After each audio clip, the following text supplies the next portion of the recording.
En resumen, la motilidad del tracto gastrointestinal determina la propulsión de los alimentos y de los líquidos a lo largo de toda su longitud, desde la boca hasta el ano. La actividad del músculo liso gastrointestinal se propaga y puede continuar sin estímulo del sistema nervioso, pero la velocidad y la fuerza de las contracciones son reguladas por una red de neuronas intramurales que reciben estímulos del sistema nervioso autónomo y de receptores locales que controlan la presión de la pared y la composición química del contenido de la luz. La inervación parasimpática se produce a través del nervio vago y de fibras nerviosas provenientes de los segmentos sacros de la médula espinal. La acción parasimpática aumenta la motilidad gastrointestinal. La actividad simpática se produce a través de las vías eferentes toracolumbares de la médula espinal, sus ganglios paravertebrales y los ganglios celíaco, mesentérico superior y mesentérico inferior. La estimulación simpática aumenta la función del esfínter y disminuye la motilidad de inhibir la actividad de las neuronas del plexo intramural.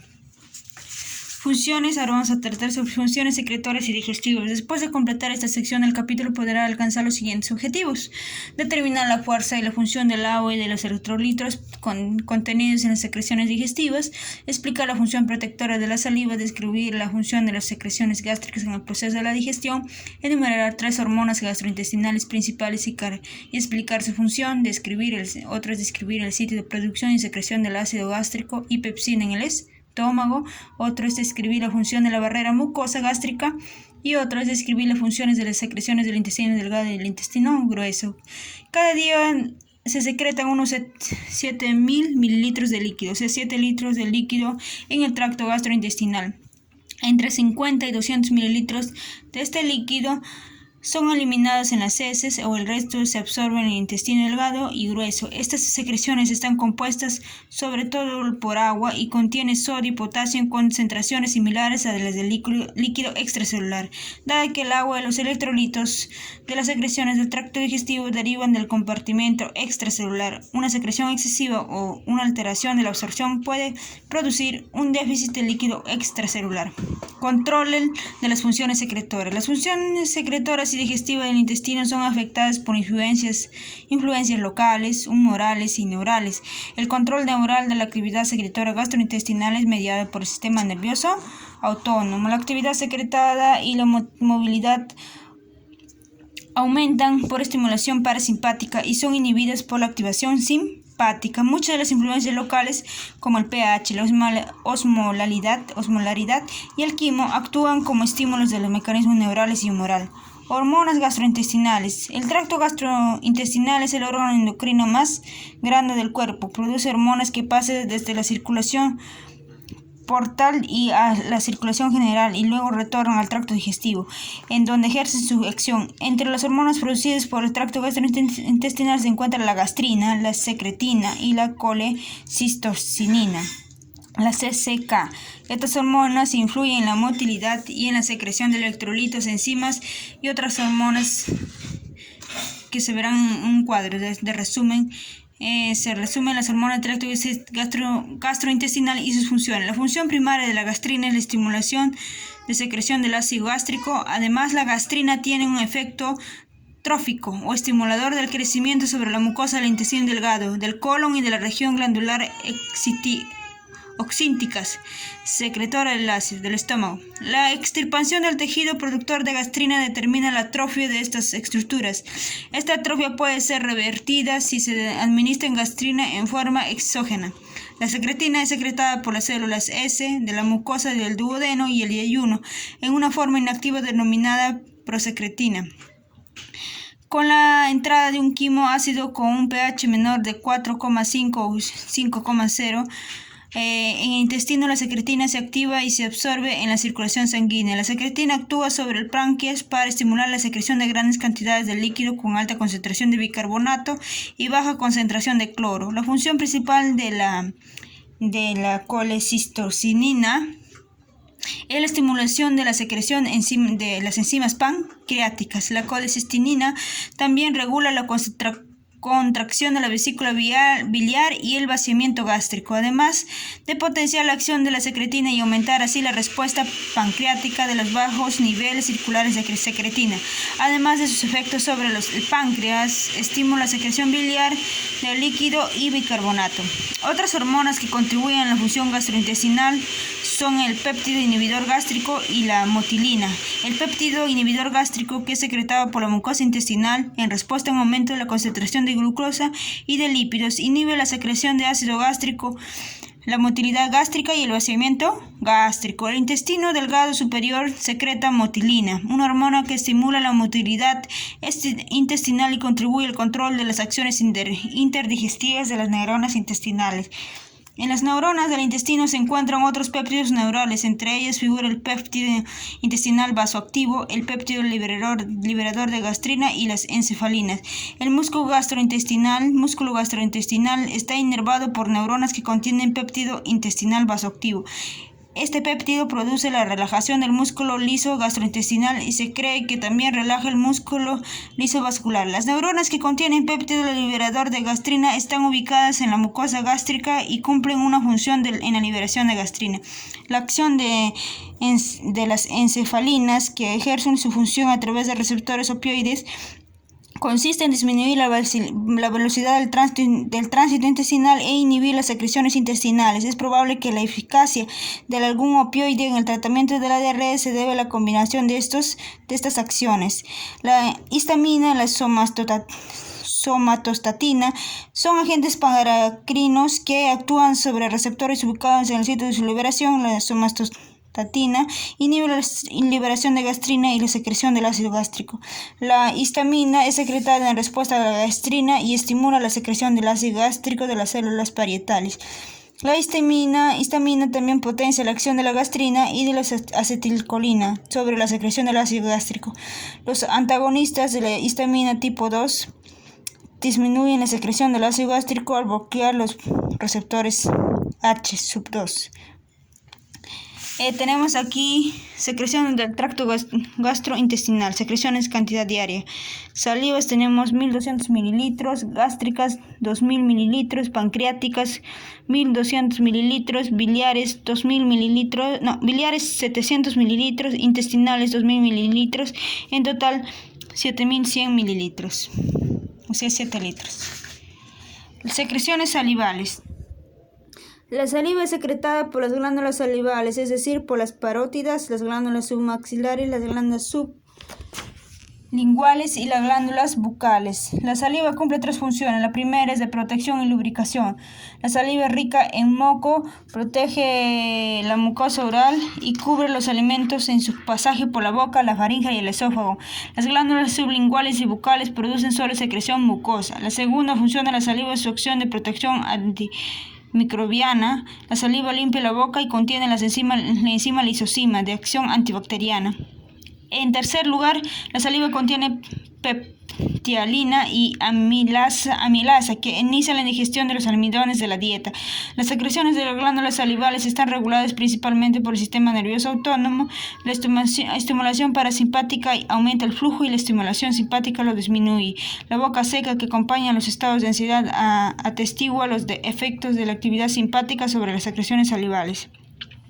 La parotiditis o paperas es una inflamación de la glándula parótida. Casi siempre se la asocia con la forma infecciosa viral de la enfermedad, pero la inflamación de estas glándulas puede producirse también en un paciente con enfermedad grave sin una higiene oral adecuada y que no puede ingerir líquidos por vía oral. El yoduro de potasio aumenta la actividad secretora de las glándulas salivales, incluidas las parótidas. En un pequeño porcentaje entre personas puede haber hinchazón de las parótidas durante el tratamiento con esta droga. Tenemos aquí principales hormonas gastrointestinales y sus acciones, como hablamos hace un ratito hacia atrás. Hormona, sitio de secreción, estimulación para la secreción, acción. Colecistocinina, su sitio de secreción es el de duodeno y ayuno, partes primarias del intestino delgado. Estímulo para la secreción, aminoácidos, acción, estimula la contracción de la vesícula biliar, estimula la secreción de enzimas pancreáticas, disminuye la velocidad del vaciamiento gástrico. Gastrina, su sitio de secreción, antro del estómago, duodeno. ¿no? En la parte del fondo del estómago, unión con el intestino delgado.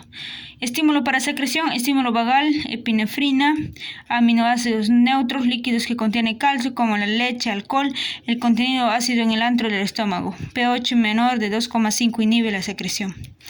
Acción: estimula la secreción del ácido gástrico y pepsinógeno, aumenta el flujo sanguíneo gástrico, aumenta la contracción del músculo liso gástrico, estimula el crecimiento de la mucosa del estómago, del intestino delgado y del colon.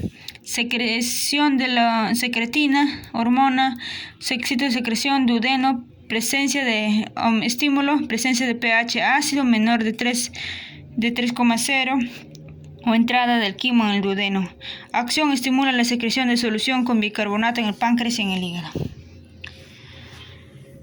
Secreciones gástricas.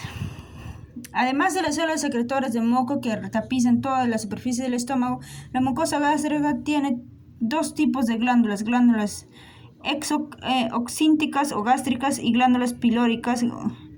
Las glándulas oxínticas están ubicadas en el 80% proximal del estómago, cuerpo y fondo, y secretan ácido clorhídrico, pepsinógeno, factor intrínseco y moco. Las glándulas pilóricas están localizadas en el 90% distal del antro del estómago y secretan moco, algo del pepsinógeno y hormona gastrina. La zona de las glándulas oxínticas del estómago está compuesta por glándulas y fositas gástricas. La superficie y las fositas gástricas están revestidas por células epiteliales productoras de moco. En la base de las fositas gástricas se encuentran las células parietales que secretan ácido clorhídrico y factor intrínseco y las células principales que secretan grandes cantidades de pepsinógeno. En el estómago hay cerca de 1.000 millones de células parietales que en conjunto producen y secretan unos 20.000 equivalentes de ácido clorhídrico en varios cientos de mililitros de jugo gástrico por hora. El pepsinógeno, secretado por las células principales, se convierte rápidamente en pepsina al ser expuesto al bajo pH de los jugos gástricos. El factor intrínseco gástrico producido por las células parietales es necesario para la absorción de la vitamina B12. Una de las características importantes de la mucosa gástrica es su resistencia a las secreciones sumamente ácidas que produce. Si la mucosa gástrica es dañada por aspirina, antiinflamatorios, no esteroides, aine, alcohol etílico, sales biliares, se interrumpe esta impermeabilidad y penetra iones de hidrógeno en el tejido. Se denomina destrucción de la barrera mucosa, y las sustancias que alteran la permeabilidad de la mucosa gástrica se denominan destructores de la barrera. Con la acumulación de los iones de hidrógeno en las células mucosas disminuye el pH intracelular, se alteran las reacciones enzimáticas y se interrumpen las estructuras celulares. El resultado consiste en isquemia local, estasis vascular, hipoxia y necrosis tisular. Las prostaglandinas protegen la superficie mucosa. La aspirina y los AINES inhiben la síntesis de prostaglandinas, lo que también altera la integridad de la superficie mucosa. La estimulación parasimpática a través del nervio vago y la gastrina aumenta las secreciones gástricas. La histamina aumenta la secreción de ácido gástrico. La investigación y el uso clínico de las antagonistas de los receptores hidrógeno sub-2 y sugieren que la histamina sería la vía final. H-2, no sé si es hidrógeno, bueno estudiar eso. Sugieren que la histamina sería la vía final común de la producción del ácido gástrico. En el capítulo más adelante se analizarán las secreciones de ácido gástrico y su relación con la úlcera péptica. Las células del fondo del estómago también secretan lipasa, gastrina, una enzima que descompone los lípidos de la dieta en los ácidos grasos y triglicéridos. Como la lipasa pancreática se produce en grandes cantidades, la ausencia de lipasa gástrica no alteraría la digestión de los lípidos. A ver, ¿qué más? En condiciones normales, sin embargo, la contribución de la lipasa gástrica puede ser importante en recién nacidos y en personas con deficiencia o inactivación de la lipasa pancreática. Tenemos aquí fosita gástrica en el cuerpo del estómago. Glándulas gástricas, mucosa, submucosa, glándulas gástricas, célula mucosa, célula parietal u oxíntica, célula péptica o principal. Sistema intestinal. Secreciones intestinales. El intestino delgado secreta jugos digestivos y se recibe secreciones del hígado y del páncreas. Las enzimas digestivas del páncreas, por ejemplo, amilasa, lipasa y proteasas, contribuyen a la digestión de los hidratos de carbono, las grasas y las proteínas. Las sales biliares del hígado cumplen una función importante en la absorción de productos lipolíticos, ácidos grasos, lisofosfolípidos, colesterol, vitaminas liposolubles en el intestino. En el sitio de pasaje del contenido gástrico de las secreciones del hígado y el páncreas, el duodeno se concentra una gran cantidad de glándulas productoras de moco, denominadas glándulas de Brunner. Estas glándulas secretan grandes cantidades de moco alcalino, el que protege al duodeno del contenido ácido del quimo gástrico y de la secreción de las enzimas digestivas. La actividad de las glándulas de Brunner está muy influida por la actividad del sistema nervioso autónomo. Por ejemplo, la estimulación simpática produce una marcada disminución de la producción de moco y la zona queda más susceptible a la irritación. Entre el 75 y el 80% de las úlceras péptidas aparecen en este sitio. Además del moco, la mucosa intestinal produce otros dos tipos de secreciones. La primera es la secreción serosa pH 6,5 a 7,5 producida por células especializadas de las criptas Lieberkühn en la capa mucosa intestinal. Este líquido, que se produce en la velocidad de 2000 ml por día, actúa como vehículo de la absorción. El segundo tipo de secreción consiste en enzimas de superficie que ayudan a la absorción. Esas enzimas son las peptidasas o enzimas que separan los aminoácidos y las disacáridas o enzimas que descomponen los azúcares. El intestino grueso solo secreta moco. La actividad del sistema nervioso autónomo influye en gran medida de la producción del moco en el intestino, al igual que en otros sitios del tracto digestivo. Durante una estimulación parasimpática intensa, la secreción de moco puede aumentar hasta el punto de que se visualicen grandes cantidades de moco en las heces, aunque en condiciones normales el intestino no secreta agua ni electrolitos. En casos de irritación e inflamación intestinal, estas sustancias se pierden en grandes cantidades. En resumen, la secreción del tracto gastrointestinal son la saliva, los jugos gástricos, la bilis y las secreciones pancreática e intestinal. Cada día se secreta más de 7.000 mililitros de líquido en el tracto digestivo, que se reabsorben casi en su totalidad, salvo unos 52.000 mililitros. El componente principal de las secreciones del tracto gastrointestinal es el agua proveniente del compartimento extracelular. Estas secreciones son controladas por mecanismos neurales, humorales y locales. El sistema nervioso parasimpático aumenta la secreción. La actividad simpática ejerce un efecto inhibidor. Además de las secreciones de líquidos que contienen enzimas digestivas, el tracto gastrointestinal produce y secreta hormonas como la gastrina, la secretina y la colecistocinina, que contribuye al control de la función gastrointestinal. Digestión y absorción. Después de completar esta sección del capítulo, podrá alcanzar los siguientes objetivos: diferenciar entre digestión y absorción, relacionar las características del intestino delgado como su función y de absorción, explicar la función de las enzimas del borde del cepillo del intestino, comparar la digestión y la absorción de hidratos de carbono, grasas y proteínas.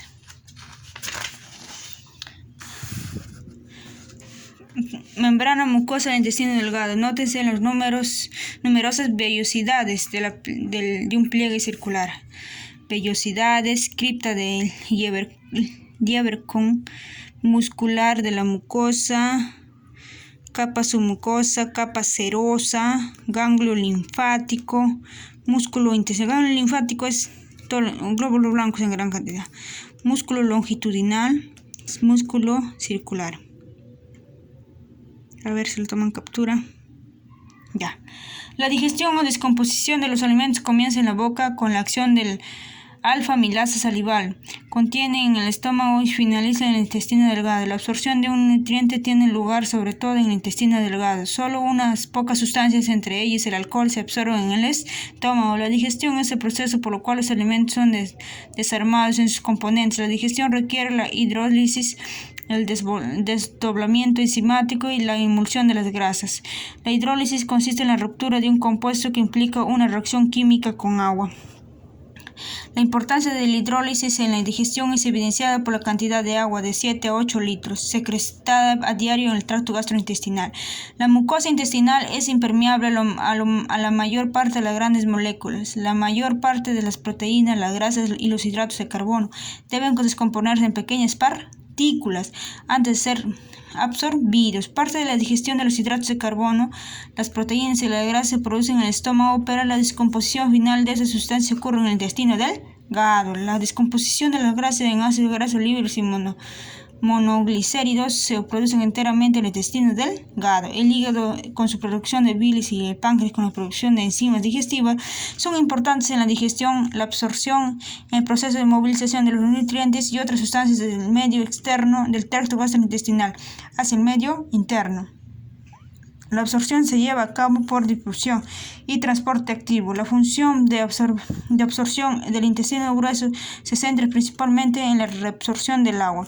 Algunas sustancias requieren un transportador o un sistema de transporte específico. Por ejemplo, la vitamina B12 no se absorbe en ausencia de factor intrínseco, que es secretado por las células parietales del estómago. El transporte de aminoácidos y glucosa se produce sobre todo en presencia de sodio. El agua se absorbe en forma pasiva a través de los del gradiente osmótico, o sea, como gravedad.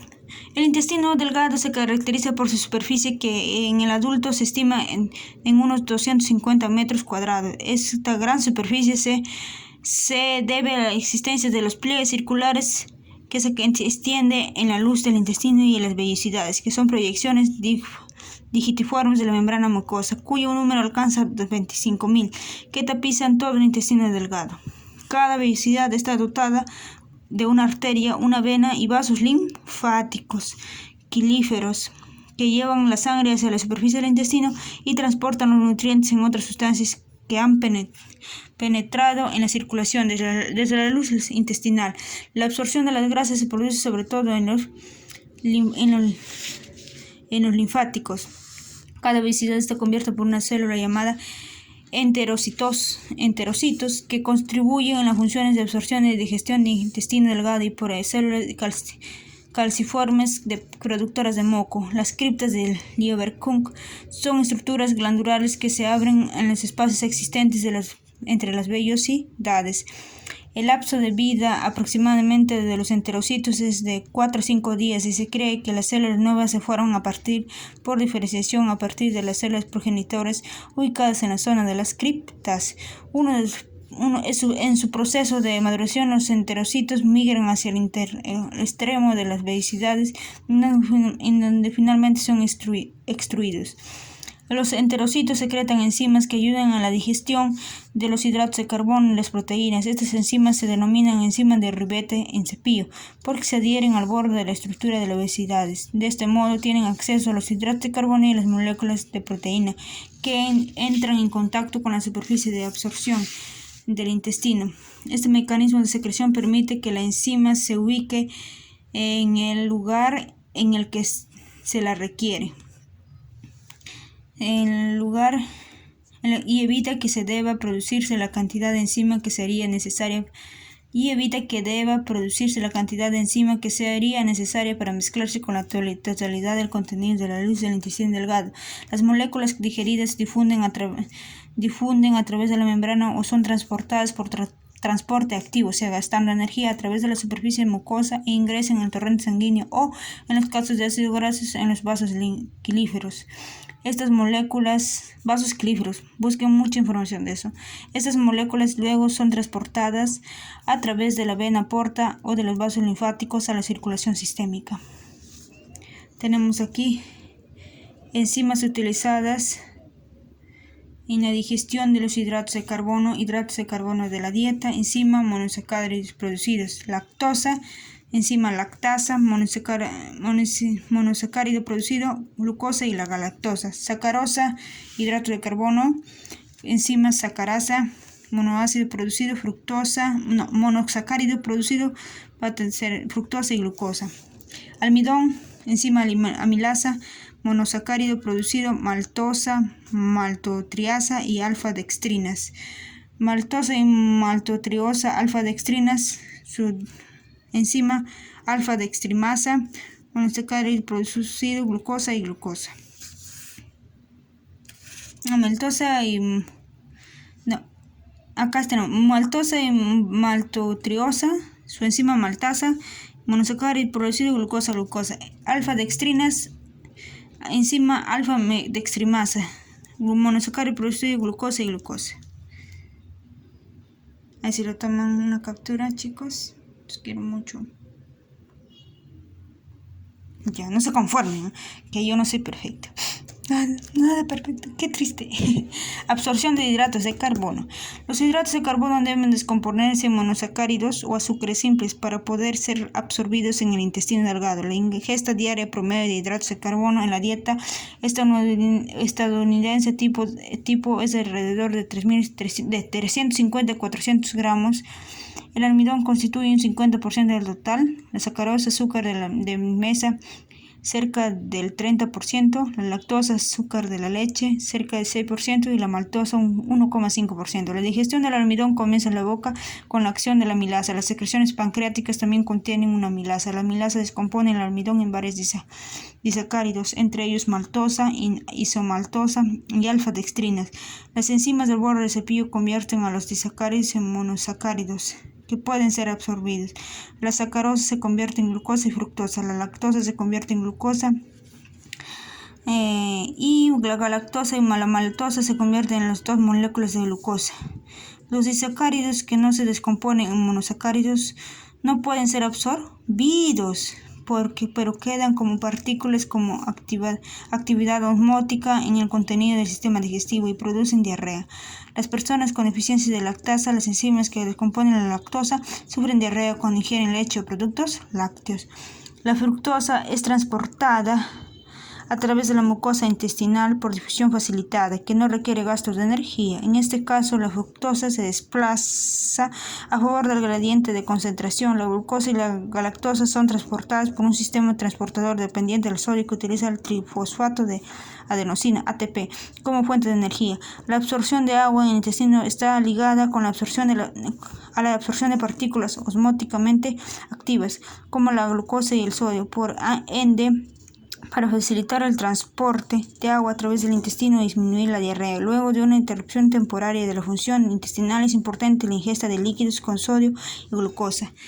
Absorción de grasas. La ingesta diaria aproximadamente de grasas de un adulto promedio es de 60 a 100 gramos por día, principalmente como triglicéridos, como ácidos grasos de cadena larga.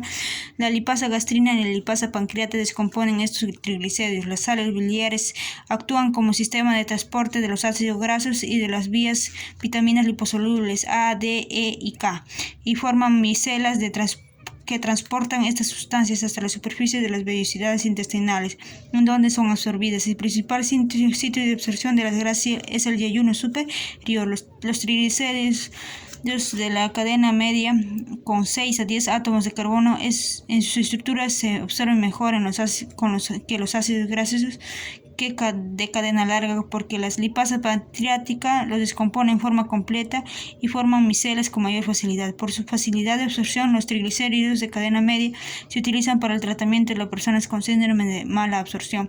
La absorción de vitamina A, D, E y K, que son liposolubles, requieren la presencia de sales biliares. Las grasas que no se absorben en el intestino son secretadas en las heces. La presencia de grasa en las heces se denomina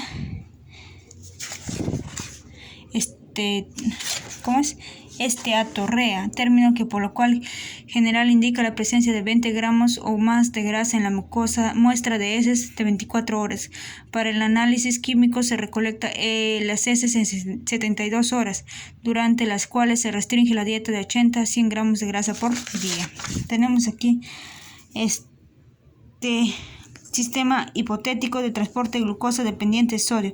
El sodio y la glucosa se deben unir al transportador antes de ser transportados hacia el medio intracelular. La contracción de glucosa en la célula intestinal aumenta hasta que se desarrolla una gradiente de difusión que determina que la glucosa se traslade a los líquidos corporales. El sodio es transportado hacia el exterior de la célula por medio de una bomba de sodio o gasto de energía ATP. Se produce el gradiente necesario para el funcionamiento del sistema de transporte. Tenemos aquí luz del intestino, H2O, agua, que es glucosa, sodio, glucosa, sodio, transportador, glucosa, sodio, transportador, ATP, potasio, entre potasio, sales, sodio, glucosa, líquidos corporales. A ver si me entienden. Absorción de proteínas. A ver si me acaba la batería, chicos. Vamos a acabar. Absorción de las proteínas. La digestión de las proteínas comienza en el estómago con la acción de la pepsina. Las células principales secretan pepsinógeno, la enzima precursora de la pepsina. En respuesta a la ingesta de alimentos y al pH ácido, para convertir el pepsinógeno en pepsina se requiere la presencia de medio ácido en el estómago. La pepsina es inactivada en el intestino por el pH alcalino. Las enzimas pancreáticas como la tripsina, la quimiotripsina, la carboxipeptidasa y la la elastasa descomponen las proteínas. Como ocurre con la pepsina, las enzimas pancreáticas son secretadas como moléculas precursoras. El tripsinógeno, que carece de actividad enzimática, es activado por una enzima ubicada en las células del borde en cepillo de los enterocitos del duodeno.